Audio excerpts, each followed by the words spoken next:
nightmare. In the dream, I kept replaying different decisions I could have made in the cockpit during the crash, over and over again. But no matter what choice I tried, the ending was always the same. The aircraft broke apart, and everyone on board perished in flames. In reality, it all began with a flock of birds that suddenly crossed our flight path. I was flying the airliner when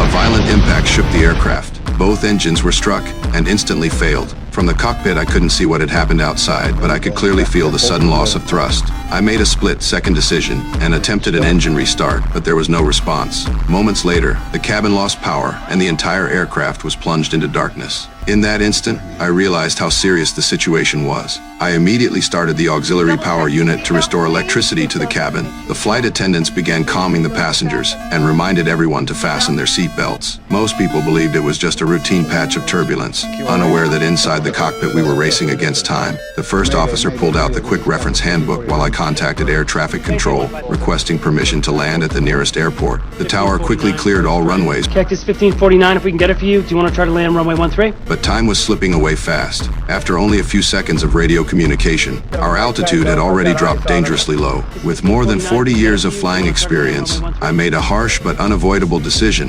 We can't make it. We're gonna end up in Hudson. The aircraft no longer had enough altitude to turn back. The only chance we had was to ditch the plane in the nearby river. Soon after, the radar signal of Flight 1549 disappeared from the controller's screen. This is the captain. Brace for impact.